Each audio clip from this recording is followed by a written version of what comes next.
శుక్లాంబరధరం విష్ణుం శశివర్ణం చతుర్భుజం ప్రసన్నవదనం ధ్యాయేత్ సర్వవిఘ్నోపశాంతయే.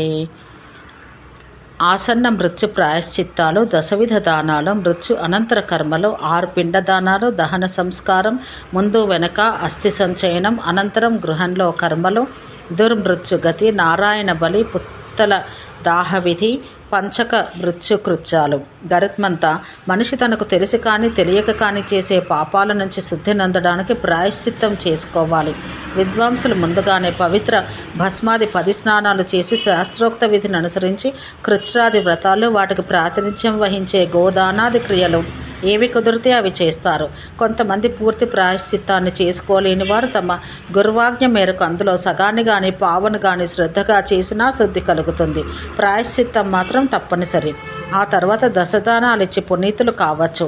ఇవి కూడా శక్తి కలిగినంత మేరకు ఇవ్వవచ్చు. గోభూమి తిల హిరణ్యాజ్య వాసో ధాన్య గుడాస్తథా రజతం లవణంచైవ దానాన్ని దశవై విదుహు.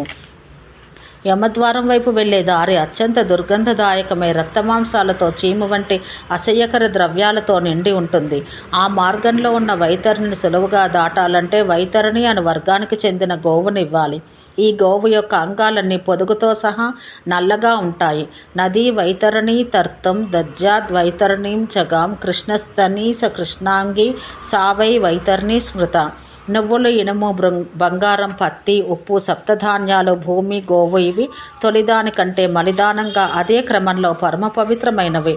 వీటిని మహాదానాలు అంటారు. వీటిని అందుకొనడానికి ఉత్తమ ప్రకృతి గల విప్రులే అర్హులు. తిలాలోహం హిరణ్యంచ కర్పాసం లవణం తథా సప్తధాన్యం క్షితిర్గావా ఏకైకం పావనం స్మృతం ఏతాన్యష్టౌ మహాదానాన్యుత్తమాయ ద్విజాతయే. గొడుగు, చెప్పులు, బట్టలు, ఉంగరం, కమండలం, ఆసనం, పాత్ర, తినబడి పదార్థం వీటి దానాన్ని అష్టపద దానం అంటారు. ఛత్రోపాన వస్త్రాన్ని ముద్రికాచ కమండలు ఆసనం భాజనం భోజ్యం పదం చాష్టవిధం స్మృతం. ఇవే కాక పాత్రలను, వాటిలో ఉంచి ఇష్టమైన వస్తువులను ఎవరికైనా దానమియ్యవచ్చు. కానీ అశ్వాలను, రథాలను బ్రాహ్మణులకే ఇవ్వాలి. ప్రాయశ్చిత్తం దానం సర్వవిధాలా చేసిన వానికి ఇక ఏ పాపం చేయకుండా శేష జీవితాన్ని లోక కళ్యాణం కోసమే గడిపితే మోక్షమే. ప్రాయశ్చిత్తం కృతం ఏన దశదానాన్యపిక్షితౌ దానం గౌర్వైతరన్యాశ్చ దానన్యష్టౌ తథాపివా. తిలపాత్రం సర్పిః పాత్రం శయ్యాదానం తథైవ చ పదదానం చ విధివన్నాసౌ నిరయ గర్భకః. పండితులు ఏ ప్రాయశ్చిత్తంతోనూ పని లేకుండా స్వతంత్రంగా కూడా లవణదానం చేస్తారు. ఎందుకంటే అది విష్ణువు శరీరం నుంచి పుట్టింది. ముఖ్యంగా మరణాసన్న వ్యక్తి చేత లవణదానం కానీ లవణరస దానం కానీ చేతి మీదుగా చేయిస్తే వారికి స్వర్గద్వారాలు తెరుచుకుంటాయి.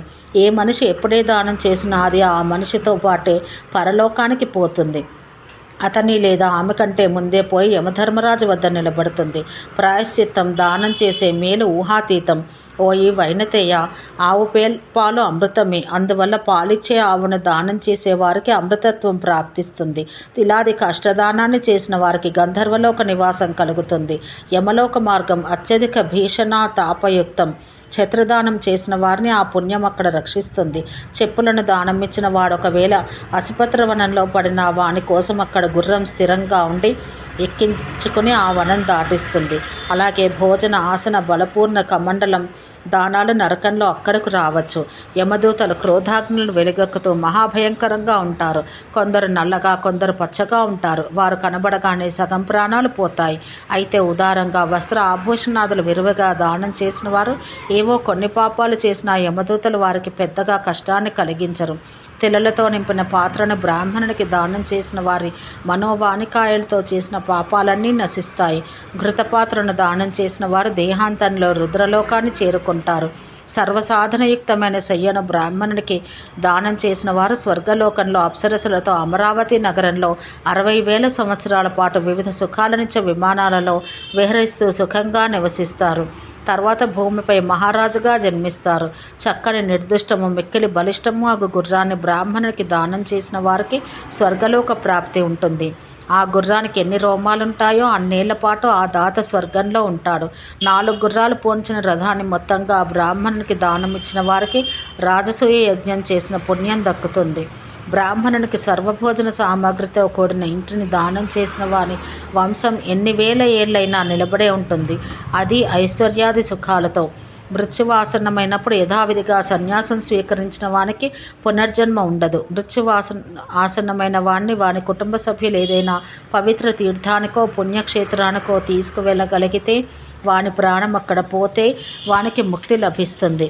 ఒకవేళ మార్గమధ్యంలోనే అతడు ఆమె మరణించినా ఆ వ్యక్తికి ముక్తి లభిస్తుంది. అతని కుటుంబ సభ్యులు ఆ ప్రయత్నంలో ఎన్ని చోట్ల ఆగుతారో అన్ని యజ్ఞాలు చేసిన ఫలం లభిస్తుంది. ఆసన్న మరణో మర్తస్యే తీర్థం ప్రతినీయతే తీర్థప్రాప్తౌ భవేన్ ముక్తిర్ మ్రియతే యది మార్గగః పదే పదే క్రతు సమం భవేత్ తస్య న సంశయ. మృత్యువాసన్నమైన వాడు యథావిధిగా ఉపవాసం చేసినా మరుజన్మ ఉండదు. ఇక మృత్యువుకి దహనానికి మధ్య మనుష్య కర్తవ్యాలు వినం. వ్యక్తి మరణించినట్టు తెలియగానే వాడి పుత్రులు బంధువులు ఆ మృతదేహానికి శుద్ధ జలంతో స్నానం చేయించి కొత్త బట్ట కట్టాలి. తర్వాత దానికి చందనాది సుగంధిత పదార్థాలు పొయ్యాలి. అనంతరం ఆ వ్యక్తి మృతి చెందిన చోటుని ఏకోద్దిష్ట శ్రాద్ధం పెట్టాలి. అందులో ఆసన ప్రోక్షణ క్రియలే చేయాలి కానీ ఆవాహన అర్చన పాత్రాలంబన అవగాహన క్రియలు చేయరాదు. పిండదానం తప్పనిసరిగా చేసి అన్నదానానికి సంకల్పం చెప్పుకోవాలి. అక్షయోదక దానాన్ని ఇవ్వాలి. స్వధావాచన ఆశీర్వాద తిలక క్రియలు చేయరాదు. చిక్కుడు గింజలతో నింపిన పాత్రను ఇనుప వస్తువును బ్రాహ్మణునికి దానం ఇవ్వాలి. పిండాన్నప్పుడు కదపాలి. ఆచ్ఛాదన విసర్జన స్వస్తివాచన ఇప్పుడు చెయ్యకూడదు. మరణస్థానం ద్వారం అరుగు మిశ్రామ స్థానం కాష్టచయనం అస్థి సంచయన స్థానం ఈ 6 పిండదానానికి పనికి వచ్చే స్థానాలు.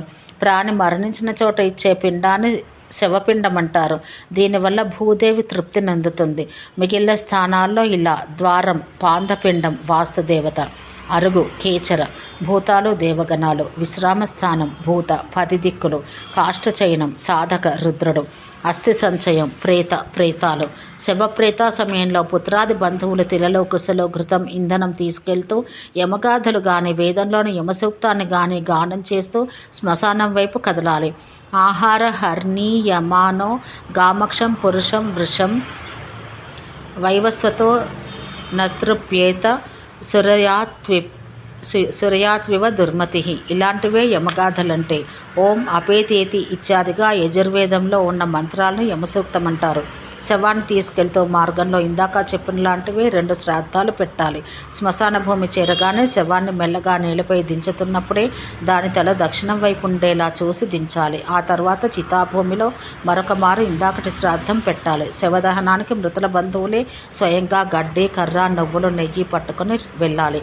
లోపల చేయ అన్ని పనులు దక్షిణం వైపే తిరిగి జందమును అపసవ్యం చేసుకుని చెయ్యాలి. శాస్త్ర సమ్మతంగా అక్కడొక వేదిని నిర్మించి ప్రేత వస్త్రాన్ని 2 భాగాలుగా చించి సగాన్ని దానిపై కప్పి 2వ సగాన్ని శ్మశాన జీవుల కోసం అక్కడే భూమిపై వదిలేయాలి. తర్వాత శవం చేతిలో పిండదానం చేసి మొత్తం శవానికి నేతిని పుయ్యాలి. పిండదాన విధిని విను. మృత స్థానాదిలో పెట్టబడ్డ 5 పిండాల వల్ల శవానికి అగ్నిదాహ యోగ్యత లభిస్తుంది. ఇది చెయ్యకపోతే ఆ మృతులను రాక్షసులు తినేస్తారు. కాబట్టి రుద్రభూమిలోని స్వచ్ఛమైన భూమిలో వేదిని నిలిపి దాన్ని మార్జన ఉపలేపనాల ద్వారా శుద్ధి చేసి అప్పుడు అందులో యథావిధిగా అగ్నిని స్థాపించాలి. పుష్ప అక్షతాదులతో క్రవ్యాది నామాలతో అగ్నిదేవుని పూజించి ఈ మంత్రంతో ఆయన్ని ప్రార్థించాలి. త్వం భూతకృత్ జగద్యోనిస్త్వం లోక పరిపాలక ఉపసంహార తస్మాత్ త్వమేనం స్వర్గం నయామృతం. ఇలా క్రవ్యాది దేవుని శాస్త్రోక్తంగా పూజించి శవాన్ని చిత్తులో కాల్చడం మొదలుపెట్టాలి. శవంలో సగభాగం అగ్నికి ఆహుతయ్యాక కర్మ చేయవారు ఈ మంత్రాన్ని ఉచ్చరించాలి. అస్మాత్వమధిజాతో సిత్వదయజాయంతం పునః అసౌ స్వర్గాయ లోకాయ స్వాహ అంటూ తిలా నెయ్యిలతో ఒక ఆహుతిని శవంపై ఉన్న అగ్నికి ఇవ్వాలి. తర్వాత మాత్రమే రోదించాలి. అంతవరకు రోదన ధ్వనులు అదుముకోవాలి. దహనానంతరం అస్థి సంచయన క్రియ ఉంటుంది. దాహశాంతికై ప్రేతపిండ ప్రదానం కూడా ఉంటుంది. తర్వాత అక్కడికి వెళ్ళిన వారంతా చితికి ప్రదక్షిణ చేసి సూక్తం చదువుతూ జలాశయానికి వెళ్ళాలి. అక్కడ తమ వస్త్రాలు జాడించి పిడిచి తమ స్నానానంతరం వాటిని మరలా కట్టుకుని చనిపోయిన వ్యక్తిని ధ్యానించి జలదానం చేస్తామని ప్రతిజ్ఞ చేయాలి. ఆ వ్యక్తి తేజో రూపంలో వచ్చి ఆజ్ఞ ఇవ్వడం జరిగిందని భావించుకుని మరలా జలాశయానికి మౌనంగా ఏకవస్త్రులై జందమును అపసవ్యం చేసి పిలక ముడిని విప్పి స్నానం చెయ్యాలి. బంధువులంతా దక్షిణం వైపు తిరిగి ఆపనః సోసుచ దధం అనే యజుర్ ఆయుర్వేద మంత్రాన్ని ఉచ్చరిస్తూ ఈ స్నానాన్ని చెయ్యాలి. పిలకడ ముడి వేసుకుని సామాన్య కుసను దక్షిణాగ్రంగా పెట్టి చేత పట్టుకుని దోసిట్లో తెలియుక్త జలాన్ని పితృతీర్థానికి దక్షిణ దిశలో 1 మారు 3 లేదా 10 మార్లు నీళ్ళపై కానీ రాతిపై కానీ దోసిళ్లతో పోయాలి. ఈ తిలాంజలులు ఇస్తున్నప్పుడు ఇలా అనాలి: అజ్జోహామక గోత్రామక ప్రేత చితాదాహ జనిత తాపతృషోపశమాయ ఏష తిలకుశతో యాంజలిర్మద్దస్తవోపతిష్ఠతాం. బయటికి వచ్చి పొడి బట్టలు కట్టుకొని స్నానం చేసిన వస్త్రాన్ని తడిపి పిడిచి పవిత్రమైన నేలపై ఆరవేయాలి. తాము కూడా పవిత్ర భూమిపై కూర్చోవాలి. పోయిన వారిని తలుచుకునవచ్చును కానీ కంట తడి పెట్టరాదు. ఇప్పుడు ఏడ్చినా ముక్కు చీదినా అవి మృతి చెందిన వారి నోటిలోకే పోతాయి. వారిలో అనగా ఆ శ్మశానానికి వచ్చిన వారిలోకెల్లా వృద్ధుడు కానీ పురాణజ్ఞుడు కానీ మిగతా వారికి ఇలా చెప్పి ఓదార్చాలి: అసలు ఈ మానవ శరీరమే అంత అరటి చెట్టులా ఎంత ఏపుగా పెరిగినా కూలిపోక తప్పదు. బుడగలాగా ఒక్క క్షణం ఉంటుంది, మరుక్షణమే చితికిపోతుంది. ఇందులో శాశ్వతత్వాన్ని జీవసారాన్ని వెతకడం, దొరికాయని భ్రమించడం మహామూర్ఖులు చేసే పని. నేల, నీరు, నిప్పు, నింగి, గాలి అని ఈ పంచతత్వాలచే నిర్మించబడ్డ ఈ శరీరం తన కర్మానుసారం జీవించి మరలా అవే తత్వాలతో కలిసిపోతుంది. దానికోసం కన్నీరెందుకు కార్చాలి? రోదన ఏల ధ్వనించాలి? నేల, సముద్రం, దేవలోకాల వంటి మహావిషయాలే మిగలవు.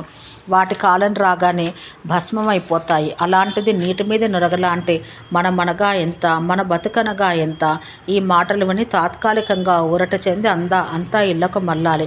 తమ ఇంటి ద్వారం వద్ద వేపాకులను నమిలి ఆచమనం చేసి అగ్ని, జలం, పేడ, తెల్లావాలు, దూర్వ, పగడం, ఎద్దు మున్నగు మాంగళిక వస్తువులను చేతితోనూ రాతిని కాలితోనూ స్పృశించి మెల్లగా ఇంటిలోకి వెళ్ళాలి. విద్వాంసులైన వారు తమ అగ్నిహోత్రులైన పరిజనులు మరణిస్తే వారి దహన సంస్కారాన్ని శ్రౌతాగ్నితోనే యథావిధిగా చేయాలి. 2 ఏళ్లలోపు వయసున్న పిల్లలు మృతి చెందితే వారిని శ్మశాన భూమిలోనే గొయ్యి తవ్వి పాతిపెట్టాలి. ఇంకేమి వినకూడదు వైనితేయ. హే జగదాధార, అసహజ ఆకస్మిక మృతుల విషయంలో అపరకర్మ ఎలా చెయ్యాలి? ఎమ్మకలే దొరకని వారికి సంస్కారం ఎలా కుదురుతుంది? నారాయణ బలి అని పేరు గల సంస్కారం ద్వారా కుదురుతుంది. ఇదొక శుద్ధి కర్మ గరుడ. దీన్ని చేస్తే అప్పుడు ఆ ప్రీతానికి అపరకర్మలకు అర్హత కలుగుతుంది. నారాయణ బలి అనే శుద్ధీకరణ తీర్థాల్లో వెయ్యాలి. బ్రాహ్మణుల ద్వారా శ్రీకృష్ణదేవుని సమక్షంలో ఇది జరగాలి. పురాణ వేదజ్ఞాత అయిన బ్రాహ్మణుని చేత తొలి తర్పణాలు ఇప్పించాలి. అన్ని ప్రకారాల ఔషధాలను, అక్షతలను నీటిలో కలిపి పురుష సూక్తాన్ని కానీ వైష్ణవ సూక్తాన్ని కానీ ఉచ్చరిస్తూ విష్ణువును ఉద్దేశించి ఆ నీటితో తర్పణాలు ఇవ్వాలి. తర్వాత దక్షిణం వైపు తిరిగి విష్ణువుని ప్రేతాన్ని ఇలా స్మరించాలి: అనాది నిధనో దేవ శంఖచక్ర గదాధర అక్షయ పుండరీకాక్ష ప్రేతమోక్ష ప్రదోభవ. వారసులు మనసులో అదుపులో పెట్టుకొని సుశిష్మంతులై అక్కడే భక్తిపూర్వకంగా 11 శ్రాద్ధాలు పెట్టాలి. తర్వాత మిక్కిలి జాగరూకతతో 2 రకాల దానాలు ఇవ్వాలి. మొదటి రకం నీరు, అక్షతలు, యవలు, గోధుమలు, కంకణం కాగా రెండవది శుభకరమైన హవిష్యాన్నం. అందంగా తయారు చేయించబడ్డ బంగారు ఉంగరం, గొడుగు, పాగా, తర్వాత పాలు, తేనెలు కలిపిన అన్ని రకాల అన్నాలు పెట్టాలి. మంచివారే అర్హత కలిగిన వారికి వస్త్రపాతికాది 8 రకాల పదదానాలు చెయ్యాలి. పిండదానం చేశాకనే మంత్రోచ్చారణ సహితంగా గంధపుష్ప అక్షతాదులతో బ్రాహ్మణులను పూజించి వారికి దానాలు ఇవ్వాలి.